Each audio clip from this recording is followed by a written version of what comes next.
on va importer un document.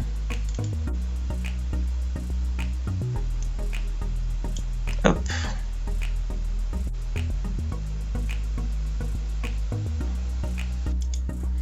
Mon document Word s'importe à la façon d'une image. Bon, là j'ai eu la bonne idée d'importer un document qui faisait 37 pages, donc vous voyez mon nombre ici a évolué.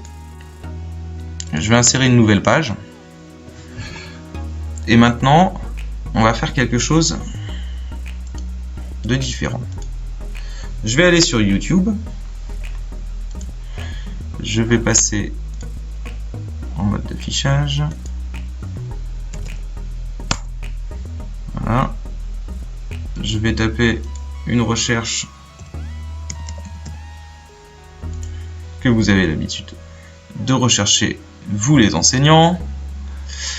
Voilà. Et puis on va se prendre une vidéo que vous aimez montrer et vous allez voir qu'on peut intégrer en faisant un clic droit, copier l'URL de la vidéo, voire même copier l'URL de la vidéo à partir de cette séquence si vous avez une vidéo qui est longue et sur lequel seulement un passage vous intéresse. Là je copie l'URL de la vidéo globale. Voilà. On pose, je n'ai plus besoin. Je retourne sur mon tableau et là je fais un CTRL V sur mon tableau et j'ai intégré parmi mes différentes pages quelque chose qui n'a aucun sens, mais une vidéo sur les hydravions dans mon tableau numérique. Normalement avec ces outils vous allez couvrir à peu près l'ensemble de ce que vous pouvez faire, de ce que vous devez faire lorsque vous faites un cours. N'hésitez pas à chercher plus loin, comme vous pouvez le voir il y a un petit bouton Windows ici. Si vous avez des choses à montrer directement sur votre ordinateur, en fait c'est un bouton qui va rendre transparent mon tableau blanc. Vous voyez, et ma petite barre d'outils elle va être là. Et si vous souhaitez montrer l'un de vos documents ou une chose qui va être sur votre bureau Windows, vous pouvez aussi utiliser cette fonctionnalité pour la noter, pour faire des annotations, vous voyez, et sélectionner des documents.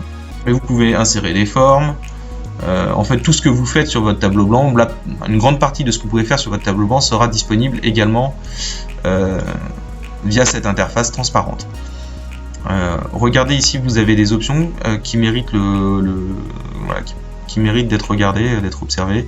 Vous pouvez faire des symétries par exemple, voilà, si ça peut vous servir. J'insère une nouvelle page. Ce petit dossier va vous permettre de sauvegarder votre document. Ça va être important pour la suite. Pour sauvegarder, vous pouvez ouvrir un nouveau document, ce que je vais faire. Et je ne vais pas enregistrer mon viewboard actuel. Je vais ouvrir un document que j'ai préparé il y a peu. Bon, il m'a fallu quelques minutes pour le préparer. J'ai voulu faire le cycle de l'eau. Donc j'ai dessiné un arbre, une rivière, une montagne, la mer, et là-dessus on va pouvoir continuer et on va pouvoir faire des flèches, faire des dessins pour indiquer voilà, quel est le cycle de l'eau, l'eau qui s'évapore. Tenez, j'ai oublié le soleil dans la foulée, qui joue un rôle important là-dedans. Donc je vous montre comment faire. Vous insérez un petit soleil, et puis ce soleil, on va le peindre.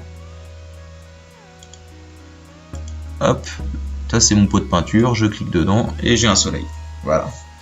Donc vous allez pouvoir faire les rayons du soleil qui chauffent l'eau, l'eau s'évapore, ensuite elle va elle se condense, elle fait des nuages, et vous allez pouvoir dessiner tout ça. Ça va être très intéressant dans un cas précis, c'est dans le cas actuel de cette vidéo, où là comme vous pouvez le voir c'est un enregistrement vidéo de tout ce qui se passe sur le tableau ainsi que de ma voix. Quand vous donnez un cours, il y a le visuel, ce qu'il y a sur le tableau, il y a votre voix, et il y a aussi la chronologie des événements, des actions que vous entreprenez sur le tableau. Et ça c'est important. Typiquement quand on parle du cycle de l'eau, les étapes ne sont pas toujours les mêmes. Et par exemple, là si vous partez d'un schéma comme ça, j'ai pris un fond quelconque, j'ai fait un dessin qui n'est pas exceptionnel, mais je vais tracer mes rayons lumineux, mes rayons de soleil, voilà, hop, pour montrer l'impact du soleil. Derrière, je vais pouvoir faire la même chose, mais avec l'évaporation de l'eau qui va vers les nuages.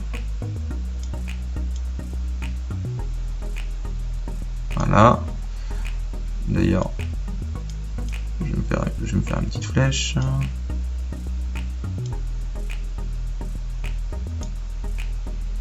Hop, je vais faire d'autres flèches.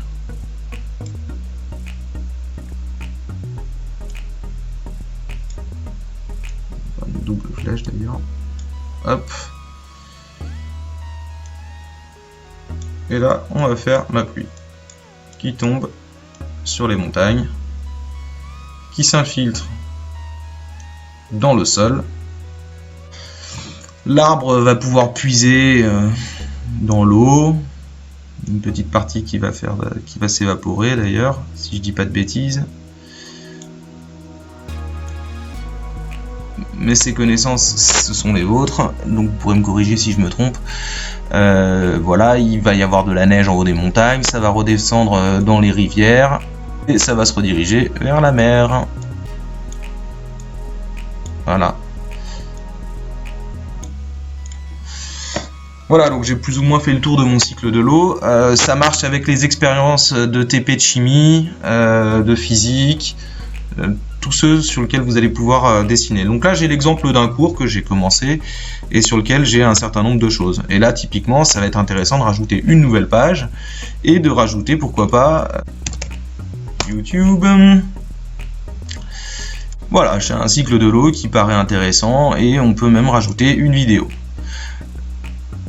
Hop, je vais copier l'URL, la vidéo, et je fais CTRL V pour coller ma vidéo dans mon tableau. Donc, n'oubliez pas que cette partie-là, cette première diapositive, ça va être une diapositive pour interagir, faire participer des élèves et autres. Et puis cette deuxième partie, ça va être un contenu vidéo pour les intéresser. Là, vous avez l'exemple de la production d'un cours. Alors maintenant, je voudrais avoir avec vous la dernière et la plus importante de toutes les options. Je mets mon curseur sur la petite fenêtre avec un petit objectif d'appareil photo qui est juste en dessous de l'icône Windows. Capture de tout ou partie de la zone du tableau. Quand je clique dessus, j'ai le choix de faire un enregistrement audio, donc qui sera capté par le micro de l'ordinateur. Donc si vous avez un ordinateur portable avec une petite caméra et un micro qui vous permet de faire du Skype par exemple, sachez que l'immense majorité des ordinateurs intègrent ces appareils. Vous n'aurez aucun problème à produire vos cours et à faire la même chose que moi. Je peux faire un enregistrement vidéo. Je ne vais pas cliquer dessus parce que c'est exactement ce que je suis en train de faire depuis le début de cette vidéo. Vous voyez, c'est ce petit outil que je peux déplacer, sur lequel il me dit que ma vidéo elle dure 24 minutes 39, j'ai mis pause une fois, je peux appuyer sur le carré, ça c'est quand je voudrais terminer la vidéo pour l'enregistrer, et au moment où je vais cliquer sur ce carré vert, il va me proposer de l'enregistrer dans mes documents ou ailleurs, sur mon ordinateur. Je ne le fais pas tout de suite.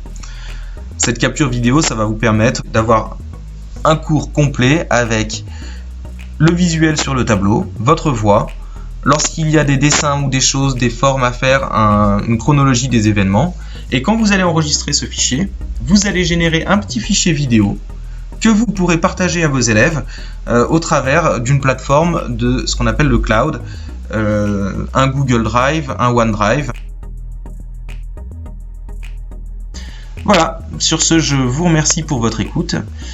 Et n'hésitez pas à me contacter par mail si vous avez des questions. Je vais vous mettre ici mes coordonnées. Vous pouvez me contacter par mail ou par téléphone.